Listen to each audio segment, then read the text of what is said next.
it's another Monday Express 30-minute travel presentation. And today we have an exciting destination. We have an exciting guest speaker. And I'm going to introduce our guest speaker because she took a trip that I really wanted to share with my audience because I think it's a place on the planet that a lot of us have questions about. Maybe some of us didn't even know you could go there. But trust me when I tell you that she took a trip that went really south in a good way. I'm pleased to have Hilary Arsenault here with G Adventures to talk about her trip to Antarctica. Hilary is a GPS with G Adventures. So Hilary, tell us about what GPS means, what you do with G Adventures, and take us to Antarctica, please. Absolutely. Thank you, Dave. So my name, as Dave said, is Hilary Arsenault, and I'm a GPS, which stands for Global Purpose Specialist. And I take care of all fellow agents in Eastern Canada, so Quebec and the Maritimes. I've been with G Adventures for about 7 years now, have done about 19 different tours, including, of course, Antarctica. So more than happy to take you on a little ship venture down south. So we'll go ahead and start. This here is me, another little fun picture from my time when I was there. I will talk a little bit about who G Adventures is so you get a little bit of an idea, and then we'll deep dive into what we do in Antarctica, which is amazing, if I can say so myself. So a few reasons why you would love G Adventures is we travel in small groups. So we specialize in small group tours. Usually it's about maximum 16 people on our itineraries, and there's no minimum, so they are guaranteed departures. When I do say small groups, that also includes Antarctica because she is a small ship, but we will talk about that in a little bit. We all have locally based guides. So these we call our CEOs, which is Chief Experience Officer, and they are the ones that are going to be leading you through their countries, and you can see it through their eyes, getting a deep dive into the culture, getting a lot of information that just visitors wouldn't know that you'd have to know if you were local, all the best places to eat, the best times to visit places, and even maybe little secret hideouts that you can't just find on Google. So our local guides really make the tour what it is.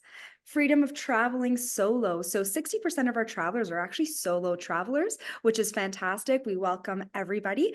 Usually you have two options. So the first one is we'll automatically pair you up with another solo traveler for the rooming, and you do not have to pay extra for that at all. But if you specifically want your own room, then there's a supplement you can pay to have it, but it is not mandatory. Flexibility and freedom. So we do have our itineraries already curated, all the accommodations included, transportation's included, some meals and some activities. But we always make sure to include some free time so you can make the tour what you want it to be during that time. If you want to just downplay, relax a little bit, or if you want to jam pack it full of activities, either way, our CEOs are going to be there to help you.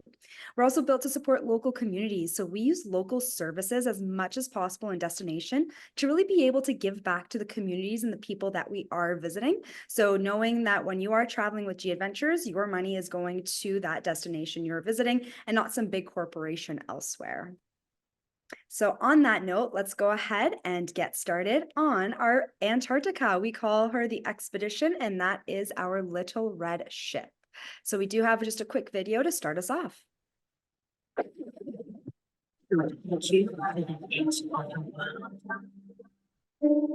She'll show you places you'll never want to forget. And she'll change you.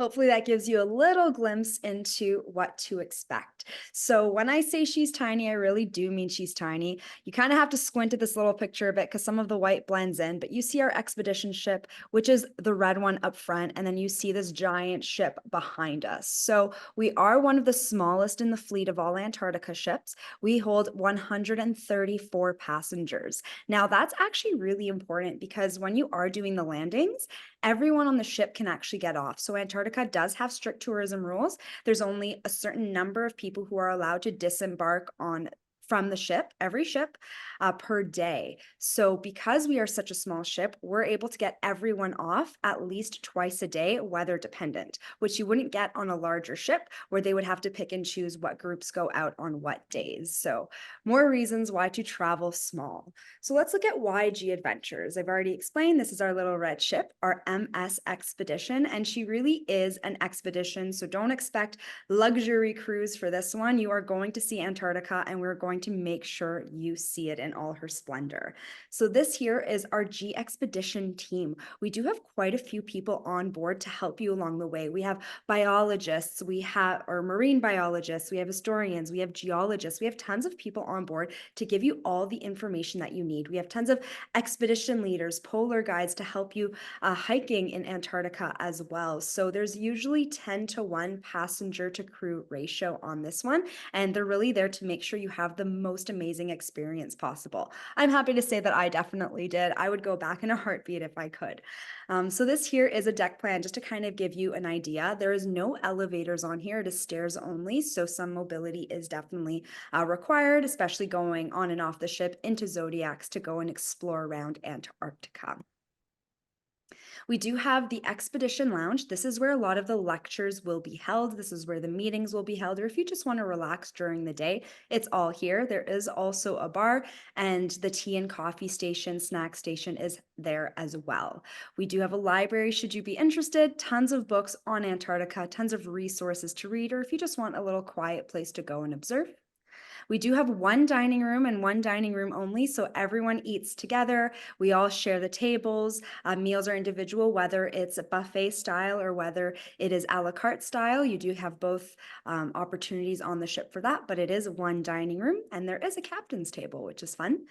We have the Polar Bear Pub, which our resident musician plays that nightly. There's a dartboard on board. Of course, this is where you'll be able to connect with fellow travelers, digest the day, talk about your experience, things that you saw, and just have a great time. The mud room is where you will be going every single time you're doing a landing. So that's where your boots will be kept. That's where your waterproof pants will be kept, your parka, should you want to leave it down there, but I suggest keeping it with you to go out on deck. And that's where you'll get ready to go out into the landings. That's also where the sauna room is. Now, we do have a few different categories of rooms. So we do have category 1A quad share, which would be the most affordable, and that is 4 people to a room. Keep in mind, if you are booking as a solo traveler or 2 people at that, you can still book this room. However, it is split by gender, so we will not mix genders. If you're 2 females that are booking together, then you can certainly do that. But if you are a male-female couple and you are booking this category, you'll be put in 2 separate rooms. So I would probably suggest booking one of the other categories. Same thing for triple shares, pretty similar idea. You have 3 people in the room, so 1 bunk bed and 1 single bed. And you'll see that all our rooms have at least a porthole in the picture there. Next we have is twin share. So this is twin share porthole. This is category 2 twin. We only have a few of these cabins. Again, one of the more affordable ones as well for just 2 people. Next up is category 3 twin share, which is the one that we have the most cabins on the ship. This is the one that I was in, very comfortable. I had no problem with the space. I was sharing with someone else that I was not traveling with, and there wasn't any problems with the space that we had in the room. Next we have is category 4 twin share. One of the main differences here is the window size. So you'll see slightly larger windows and you're more on an upper deck as well. And then the final category we have is category 5 double suite. So it is 1 large double bed, very large windows. Some are floor to ceiling windows as well.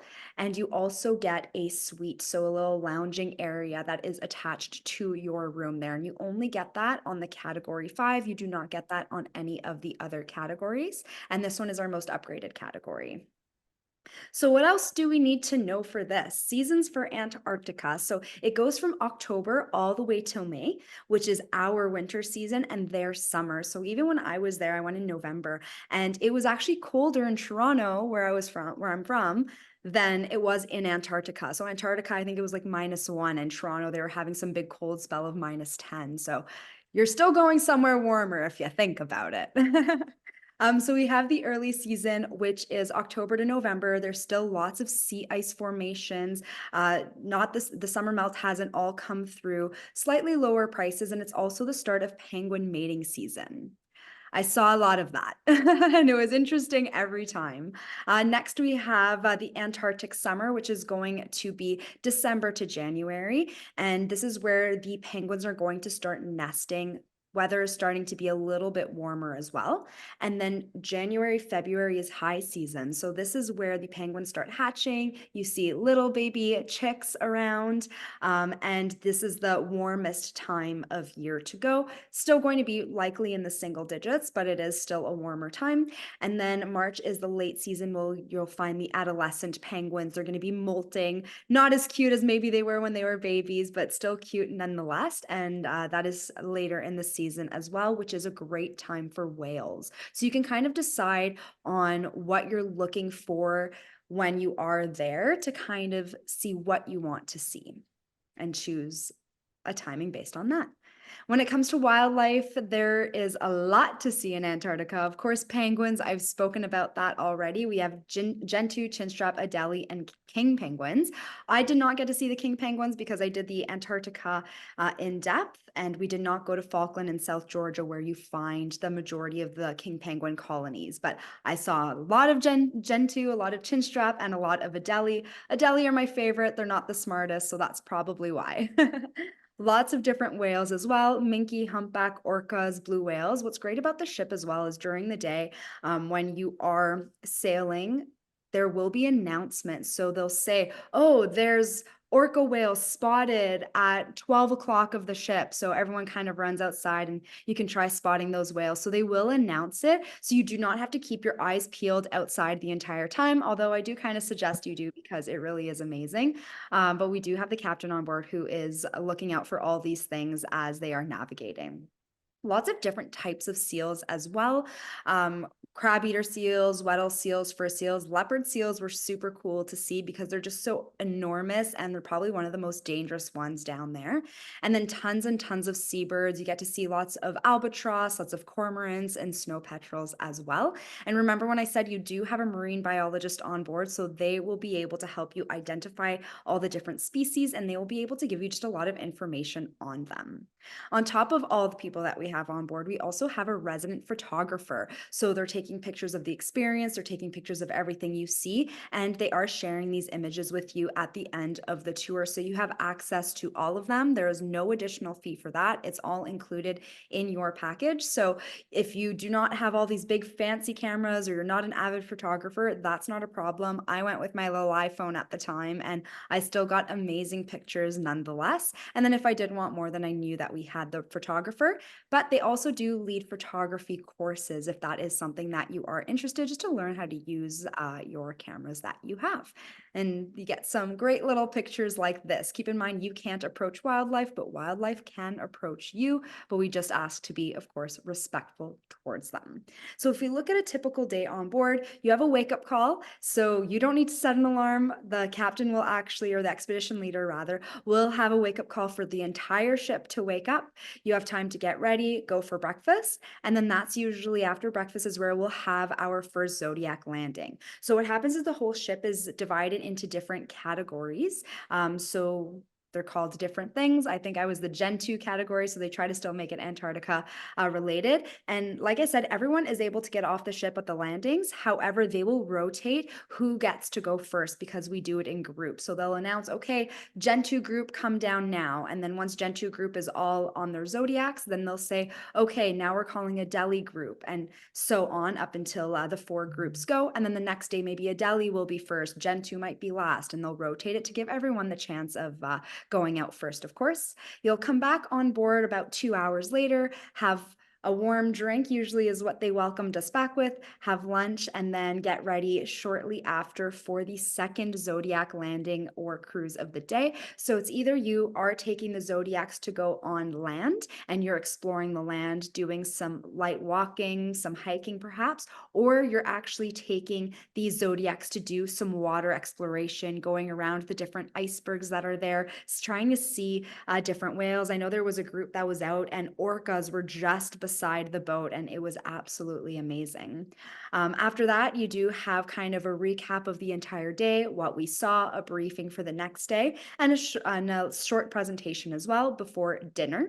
And then after dinner, the evening is yours. They're usually playing a documentary or a movie, or they always have live music in the Polar Bear Bar, as I had mentioned. Or if you just want to retire for the evening, you can. If you want to go to the library, read a book, just chat with friends, play some cards, you can do that as well. So that's kind of what a typical day on board is. And there's always tea and coffee throughout the entire day. So here you're getting stunning views from all angles. So that's what I'm saying is, yes, you get to hike on Antarctica, but part of Antarctica is exploring in the waters as well, seeing what you can find, and seeing all the different options, the different types of ice. I didn't realize there was so many different types, and I thought I'd be bored of seeing ice, but it absolutely was interesting every single time. More amazing views. You get to be up close and personal to a lot of the wildlife, landing with friends. I wish I could be friends with all these penguins. But beautiful, beautiful views. So what's it like on the expedition itself? The Discovery Lounge, this is where, again, they do all the presentations. This is where they'll do the briefing. Any important information, they'll call everyone down to the Discovery Lounge for that. And there's also going to be daily agendas that are posted every single day on the bulletin board. So you are not going to be left in the dark. You're never going to know never not going to know what's happening. You're always going to have that itinerary there for you, so you can look at that. And should there be any updates, then our expedition crew are really great for keeping everyone updated there. But they'll say when there's lectures, they'll say when they're playing movies, they'll say what we're visiting. And then they're just a closer look here if you want to see it, giving the times for breakfast, lunch, dinner, sunrise, sunset, should you really want to go. Keep in mind, you're not really getting a huge sunrise or sunset when you are so far south, because there is a lot of sunlight during the day. I think it was like 4 a.m. and it was still slightly light outside. It never got pitch black for us in November.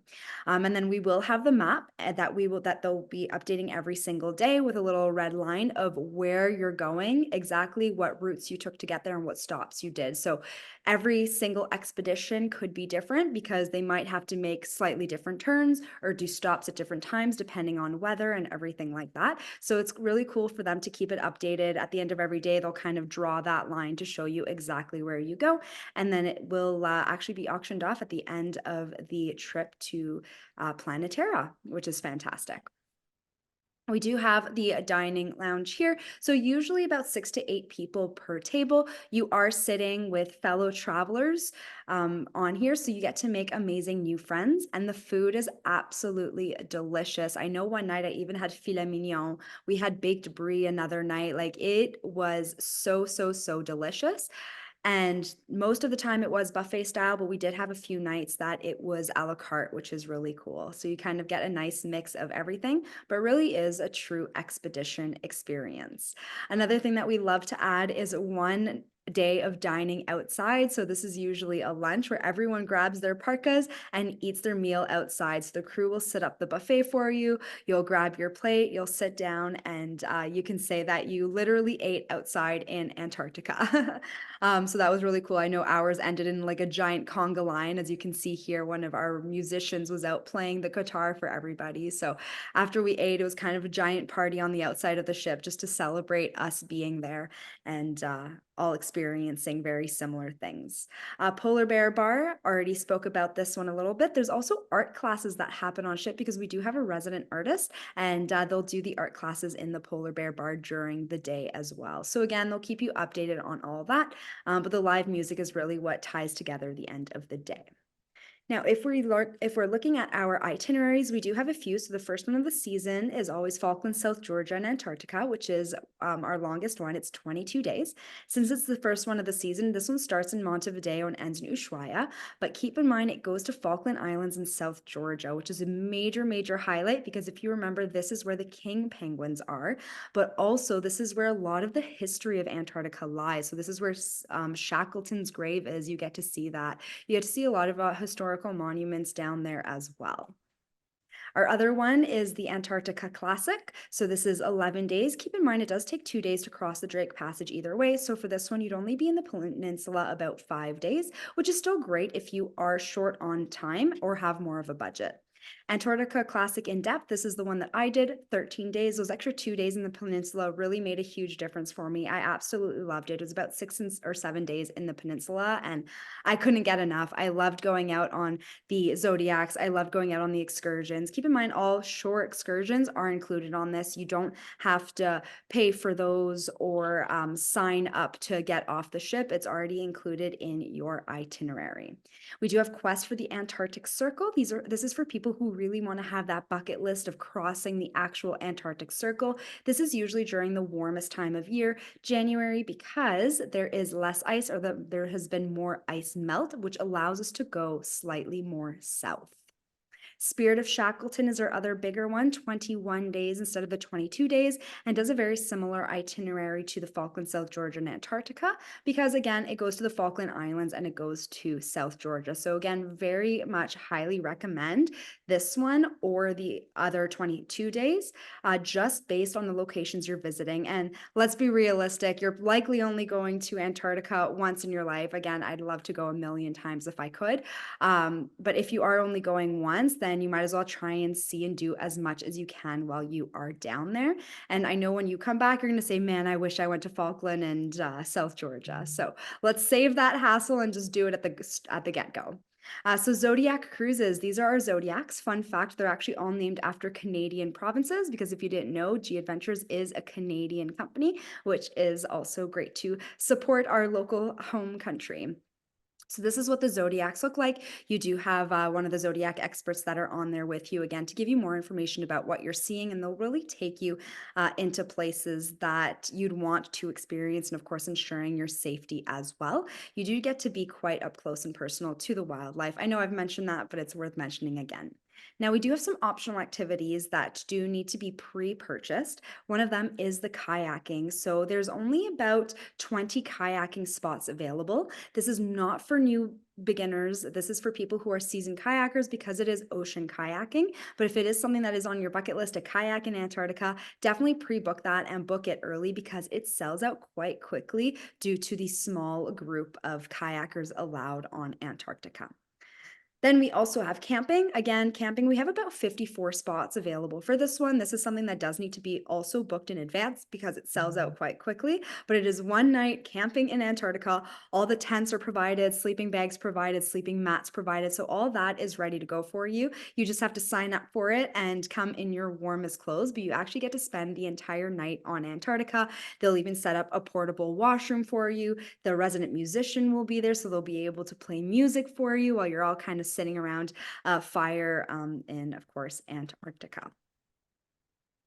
We also do offer the polar plunge. This one you can kind of decide in destination if you want to do. There's no cost for polar plunge at all. And that's if you just want to have a quick little dip in Antarctic waters. It is offered on most of our itineraries. The only time it's not is if it is not safe to do so. Of course, we're never going to let our travelers do anything that is unsafe. So depending on temperatures of water or currents or waves or anything like that. But most of the time we are able to offer the polar plunge.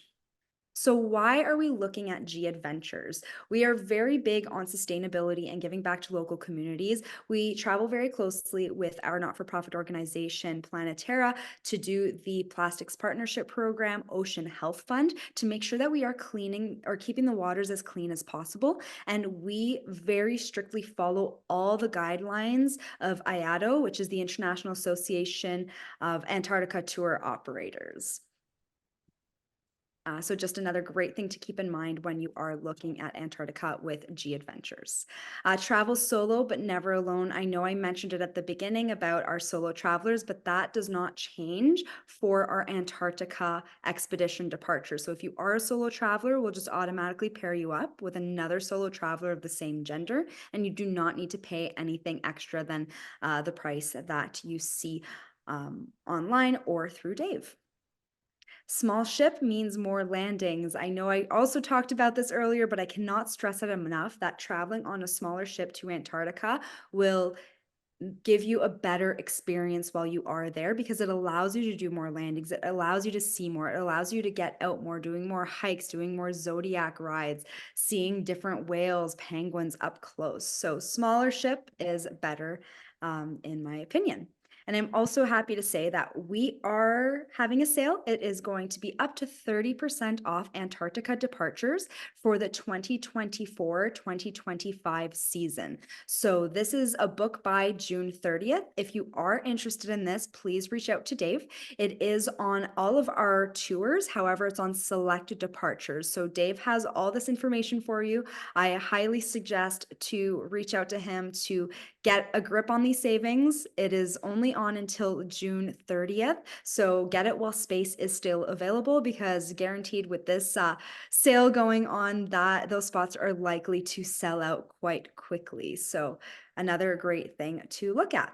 And if I am talking about my experience, just very briefly, if you can't tell, I absolutely loved it. It was so, so, so amazing. I had a giant smile plastered on my face the entire time. The Drake Passage for me was very smooth, very easy. They told me it was a 2 out of 10. Highlights were definitely seeing all of the different types of penguins and seeing whales and just having that experience.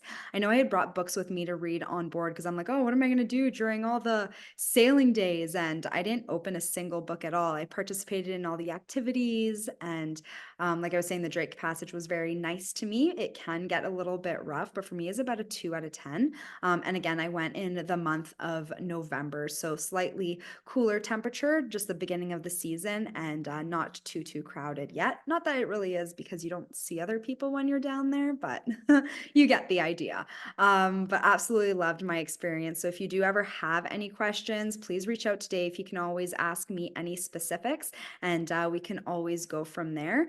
And lowlights, I can't say there are any. Maybe the smell of penguins, because they smell very fishy. But that was really no bother with what I was seeing and what I was experiencing. So if we have any questions, I'm going to play a short video and we can ask them after.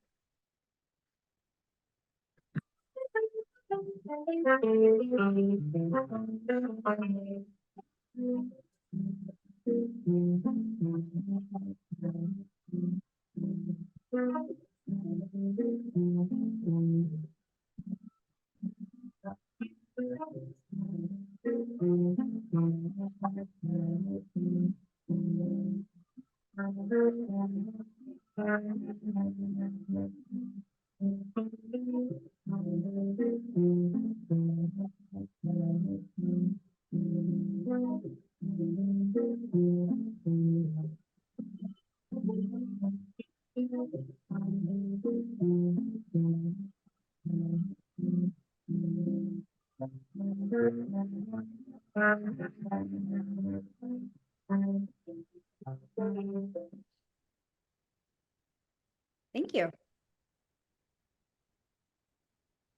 Okay, wonderful. Well, just a few questions, Hilary, that I'd like to ask you, and these are some questions that have come in from some people when they RSVP'd.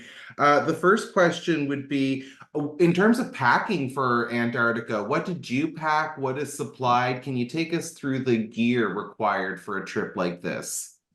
Absolutely. So we supply the parka. It is included in the cost of the tour. You do not pay extra for this, and you actually get to keep it and bring it home. So I do keep mine for the winter months here in Canada, of course. But it is a very warm red parka that we give you. What you do need to bring is waterproof pants, not water resistant. Definitely have to be waterproof, because when you are on those zodiacs, if a wave comes, you do not want to be cold in Antarctica. So waterproof pants are definitely on your packing list. It's mandatory to bring. It will tell you in all documents that you need to bring them. Other than that, I packed a lot of kind of just warm base layers, a lot of merino layers.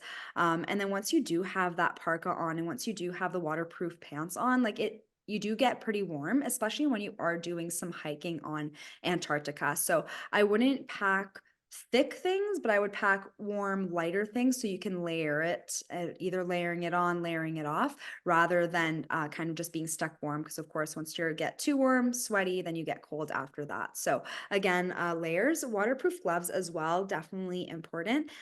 Bring your camera, your positive attitude of seeing wildlife. It's actually never happened that we've not seen anything in Antarctica, but of course, the more optimistic you are, the more you do get to see as well. And for the footwear, we provide boots to wear on Antarctica, so you're not wearing your own footwear.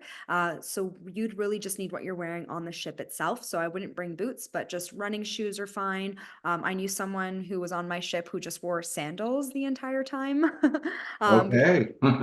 yeah, the boots are provided to go on shore, so you don't need to bring those either, or any hikers or anything like that. Right on. Next question has to do with communication. Is there Wi-Fi on board? Can you access the modern world while you're on board, or are you cut off?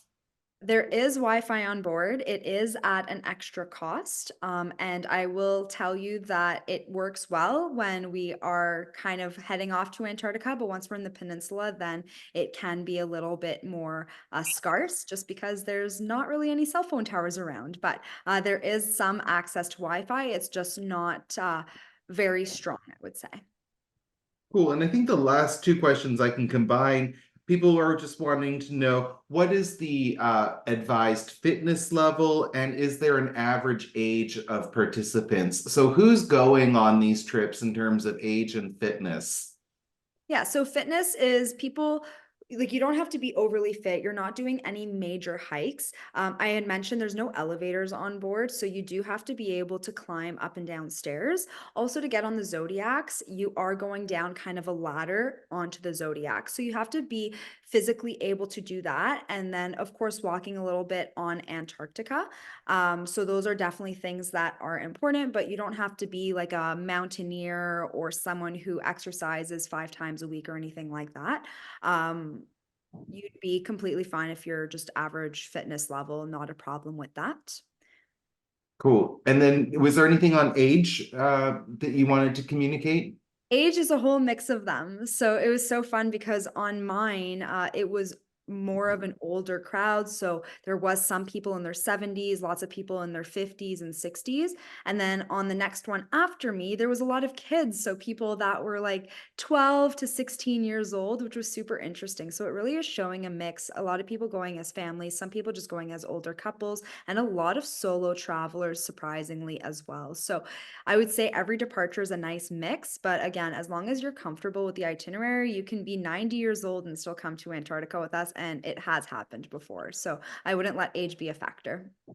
And speaking about 90 years, I've been in the travel industry quite some time. And, I would definitely say that when I first started looking at booking Antarctica for people, it was continent seven. They had done all other six continents. So now it was the time to go to Antarctica. But I feel that that is shifting, and now people are going because they want to. They're not waiting to do it last. They're just simply embarking and going. I was just wondering if you might be seeing that trend as well from the industry perspective. Absolutely. People are wanting to do something a little bit different, something more off the beaten path. They're tired of going to all inclusives and just doing regular cruises. They really want to get out there and have some sort of adventure. So, as much as we are still seeing older people go on this tour, there's still a lot of younger people. Like, even for my departure, there was quite a few people in their 20s and 30s who were just traveling solo because they wanted that experience. So, it's kind of a little bit of everywhere, but it was the seventh continent for me. It is for a lot of younger people these days too, because that's what they want to see is they want to get the culture, they want to travel, they want to see what there is out there. Right on. Perfect. Well, that's just great. I'm going to put on a few slides of my own as well, and then we'll come back and we'll wrap up with Hilary tonight and this wonderful presentation on Antarctica. Just get a few things that I want to let our audience know about coming up. Obviously, if you're tuning in and you've made it this far and you're thinking, OMG, I need to book that trip, especially with the upcoming promotions that Hilary was discussing, please visit my website. You can make it all happen there. My website is at destinationwhatever.com. And you can check me out on social. You can find me on Facebook, on Instagram. Hey, if you zip over to my website, if you have any questions that you'd like to ask about this trip or about another trip, maybe you're watching the video in the afterplay and you have a question that you'd like to have an answer to, please send it through. If I don't have the answer, I'll get Hilary on board. We'll get an answer for you. And if you want to Zoom, if you want to have a one-on-one conversation to discuss the aspects about going to Antarctica that might be pertinent to you. What is the right trip for you? If you have any questions that you just want that time, go over to my website. I'm pleased to offer Zoom sessions so we can have that conversation. Also, I just wanted to let people know about upcoming travel talks in the spirit of keeping that going. We are going to Greece next month. We're going to Greece on June 3rd. That's a week from today. Opa. And then later in the month, we're going to go to Thailand. And then in July, we're going to New Zealand. And I'm always working on upcoming travel talks. So if there's a style of travel that you're looking for or a destination that you'd like to learn more about, please let me know what places you would like to have more content featured on, and I'd be happy to get that. If I haven't been there, chances are I know a guest speaker just like Hilary, so we can arrange that. And if you want more content, I do have a library of recorded travel talks, and that can be found on my website. Just zip over to destinationwhatever.com and head up to the travel info tab. And just keep me in mind, I am the #1 travel agency, the best in the land. And I'm here for your cruising. I'm talking river, ocean, expedition, small group tours. That certainly brings G Adventures up for all their wonderful itineraries all over the world. Some great sales happening from now to the end of the month on those lovely National Geographic tours that I'd love to hook you up with. Personalized attention, personalized itineraries, adventure travel, travel info. It all happens here at Destination Whatever. So again, just find me on my website at destinationwhatever.com. But for tonight, we will end the screen share and just come back to our guest of the evening, Hilary. Thank you so much. Merci beaucoup. Vielen Dank. Just one final question. If anybody was on the fence about going to Antarctica, maybe they're just wondering, oh, it's a lot of money. Oh, should I, shouldn't I? What would you tell that person on the fence?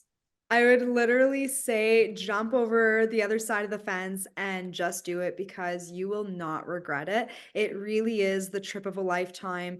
It is more than what I can even describe it. It was more of a feeling. It was such a beautiful place. It's so vast and you feel so big and so small at the same time. And it was just awe-inspiring views every single time. Like you'd wake up in the morning, you'd walk outside, and it's just wow. Like your jaw drops. You have no words that come out. One morning, we found snow on deck, and we were like having a little snowball fight and building snowmen. And like, who can say you did that in Antarctica? It just really is a destination that I hold very near and dear to my heart. And even to this day, I still haven't found the words to describe what it felt like being there. Awesome, awesome. Well, before we call it an evening, one final question, if I may. What do you call a parrot in Antarctica? What? A bird. Thank you so much tonight, Hilary. Maybe we'll book you in again for another travel presentation. And for everybody else tonight, again, just make sure to head on over to destinationwhatever.com to get in touch. And I look forward to seeing you at another travel talk. Have a wonderful night, everybody. Thanks for coming. Thank you.